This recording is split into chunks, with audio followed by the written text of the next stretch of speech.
Hi there. I'm Sue Johnson, developer of Emotionally Focused Therapy, or EFT for couples. The EFT model is now taught all over the world and achieves the best results at the end of therapy and at follow-up of any model of couple therapy. Our interventions are based on the revolutionary new science of adult attachment. This science has at last cracked the code of love and offers EFT therapists a map so that we can go to the heart of the matter and shape the bonding interactions that make love whole and make it last. But shaping new interactions between distressed partners often feels like trying to play a violin in the middle of a war zone. This is one of the tasks that makes couple therapy feel like a real challenge. If you're going to set up new conversations that can gradually redefine a distressed relationship, you have to know what to do when these conversations start to go wrong.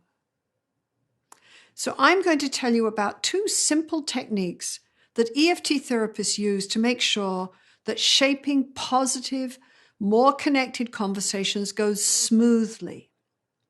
And they are called Slice It Thinner and Catch the Bullet. In EFT, we help people access new, softer emotions and then distill a clear emotional message to send to their partner. But sometimes, when we ask a client to share this new, softer emotional message directly with their partner, they cannot. We help this person by simply accepting their reluctance and then reflecting this difficulty. We switch from sharing vulnerability to simply sharing how hard it is to begin to risk and share. We slice this risk of being vulnerable thinner for them. So Pete tells me, "It feels weird. I don't want to turn and tell Sally about this. She might not like it. See me as weak. It won't work." The therapist says, "So Sally has listened to us talking about this, how you get anxious around her anger, and then you shut down to deal with this anxiety. But it's too hard right here. It feels risky to turn towards her and tell her this directly." And he nods. "So then, can you tell her, please? Somehow it's too hard. It doesn't feel safe to tell you to your face about how anxious I get when you get angry." Pete does this. By revealing first how scared he is of sharing his fears, he begins to risk letting Sally into his inner world and to help her see his withdrawal from her in a new light. The second block to sharing new interactions occurs when Pete's partner, Sally, cannot take in, trust, or respond to Pete's new revelations. She reverts back to blaming or discounting responses, which are part of this couple's cycle of distress and distance.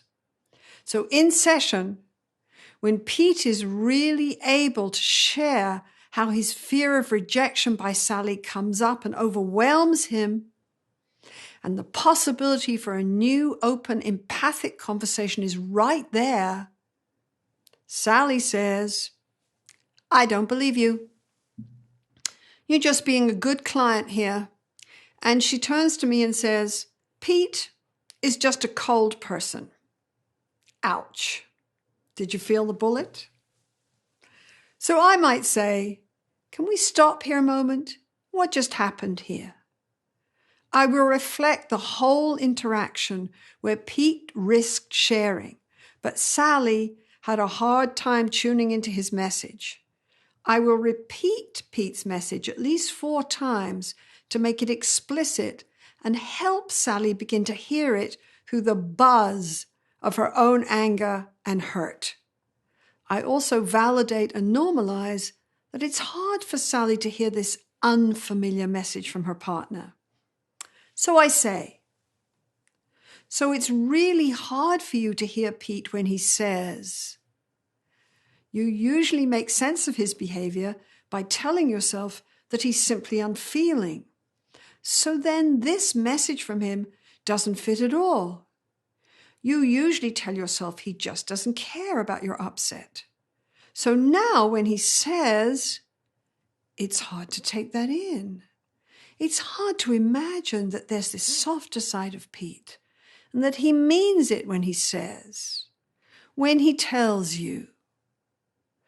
But your brain says that this cannot be real. You've been so hurt in this relationship. Yes, I understand. You are just not used to this message that he's afraid of your anger. It's strange. It's unfamiliar. Sally agrees with me. So I ask her, can you please tell him? It's hard to really hear you when you say this to me because the therapist has protected Pete from being discounted when he risks opening up and encouraged Sally to begin to struggle with her ability to see Pete's vulnerability and respond to it. In every session of EFT, small, successful moments of reach and respond begin to de-escalate negative patterns of interaction and build moments of safe connection that later will flower into what we call hold me tight conversations. Conversations that build a more secure bond, the kind of bond we are all longing for, the kind of bond that we all need.